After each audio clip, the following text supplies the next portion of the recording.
धनंजय गिरि जी, आपसे, क्योंकि बहुत सारे सवाल आप पे उठाए गए हैं और मेरा सवाल भी आपसे यही है। हम देख रहे हैं नीतीश कुमार, कांग्रेस, सभी विपक्षी एकता यानी गठबंधन को लेकर रणनीति बना रहे हैं, लेकिन बीजेपी गठबंधन को लेकर अभी कोई रणनीति बनाती हुई नजर नहीं आ रही है। क्या बीजेपी इस बार ये कॉन्फिडेंस माने, ओवर कॉन्फिडेंस माने कि भाई हमारे पास तो एक चेहरा है, एक बड़ा ब्रांड है, हम उसी के नाम पे लड़ेंगे, गठबंधन हो या ना हो, उसको लेकर अभी कोई क्लियर स्टैंड नजर नहीं आ रहा है? रवि जी, मिलकर बैठे हैं महफिल में जुगनू सारे, और ऐलान यह है कि सूरज को हटाया जाए। यह मुमकिन नहीं है।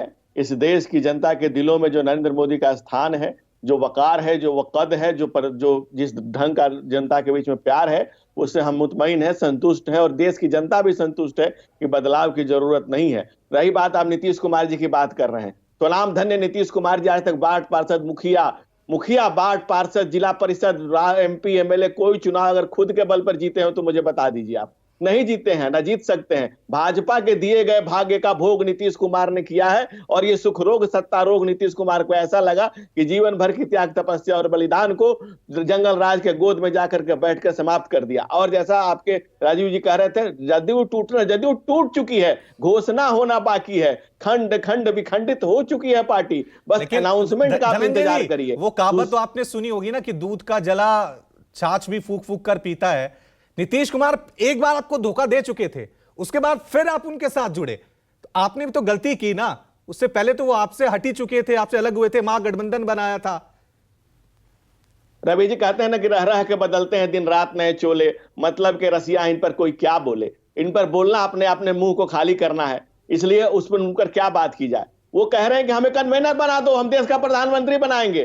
कांग्रेस कह रही है कि नहीं, हमारे पास तो नेता है, हम इतना पैदल चला है, काहे के लिए भाई, वो ब्रांड है। बिहार में जीतन राम मांझी करे, हमारा बेटा भी तैयार है, उसको मुख्यमंत्री बना दो। भाई समाजवादी पार्टी कह रही है कि कांग्रेस के बिना बनाएंगे। आप जिस विपक्ष की जो स्थिति परिस्थिति है उसका आकलन कर लीजिए, मुआयना कर लीजिए, समझ लीजिए। सारे लोग मिलकर कह रहे हैं कि कांग्रेस सेक्रीफाइस करे। ये आई लव यू क्या है? सेक्रीफाइस करने की बात कर रही है कि तुम बलिदान दो और मैं तुम्हारे बलिदान पर खुद का इतिहास रच दूं। ये आई लव यू का कौन सा आई लव यू है? मतलब आप सेक्रीफाइस कर जाइए, आप कुर्सी छोड़ दीजिए, हमें बैठने दीजिए। मैंने आपसे पहले भी सवाल किया था, आज अकाली दल कहां है? आज शिवसेना, उद्धव ठाकरे वो कहां है? नीतीश कुमार आपसे अलग हो गए, तो डर तो एक बीजेपी से भी है ना। आप मुझे बताइए कि राजनीति में आज अकाली दल कहां है? आप मुझे बताइए कि राजनीति में शिवसेना कहां है? वैसे ही जदयू तो कह रहे हैं कि बीजेपी के साथ जुड़े थे, तभी आज हमारा ये हाल है। इनके आरोप ये है।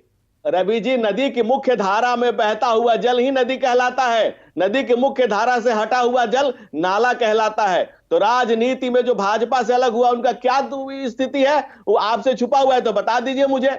जो अकाली दल का हुआ, जो शिवसेना का अलग हुआ, आपने दो फाड़ कर दी। उद्धव ठाकरे अलग हुए, आपने दो फाड़ कर दी।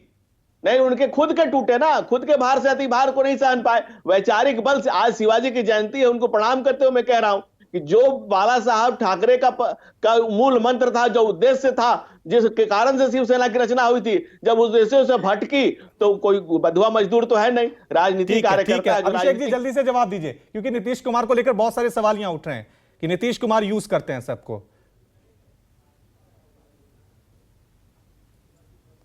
पता है, और तेरी सियासत के जन्नत का असली नजारा तुम्हें भी पता है, हमें भी पता है। भारतीय जनता पार्टी ने एक संस्कृति ही बनाई है कि कैसे घटक दलों के साथ रहना है, उनको तोड़ना है, कमजोर करना है और खुद राजनीतिक लाभ लेना है, लेकिन मुगालते में ना रहे।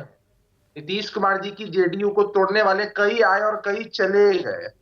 आप कुछ नेताओं की महत्वाकांक्षा के हिसाब से इस खुशफहमी में हैं कि जेडीयू कमजोर हो रही है या कल होकर टूट जाएगी, तो आप खुशफहमी रहिए, अपने दिल को बहलाइए।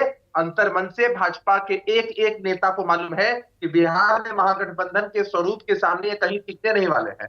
अरे आज तो आपने लोगों को सत्ता से बेदखल किया है ना, लेकिन बिहार से एक सकारात्मक संदेश गया है, जहां आपको सत्ता से बेदखल होना पड़ा है, आपका चेहरा बेनकाब हुआ है, और यही मजबूरी है आप, इसलिए आप इतना बौखलाए हुए हैं और विपक्षी एकजुटता की मुहिम के बारे में। ठीक है अभिषेक जी, ठीक है। चर्चा को मुझे यहीं पे रोकना होगा। सवाल यह है कि सत्ता के लिए जो मिलजोल हो रहा है वो देश के लिए कितना बेहतर होगा।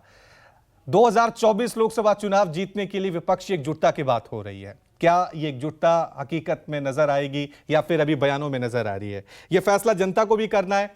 कि जब आप वोट डालने जाएंगे तो एकजुट विपक्ष को डालेंगे, क्षेत्रीय आधार पे डालेंगे, मुद्दों पे डालेंगे, चेहरे पे डालेंगे। यह आपको तय करना है। क्या होगा ये तो 2024 का साल ही बताएगा। बहुत बहुत शुक्रिया आप सभी मेहमानों का हमारे साथ इस चर्चा में शामिल होने के लिए। एक छोटा सा ब्रेक ले रहे हैं, फौरन हाजिर होंगे बड़ी खबरों के साथ। देखते रहिए न्यूज़ 24।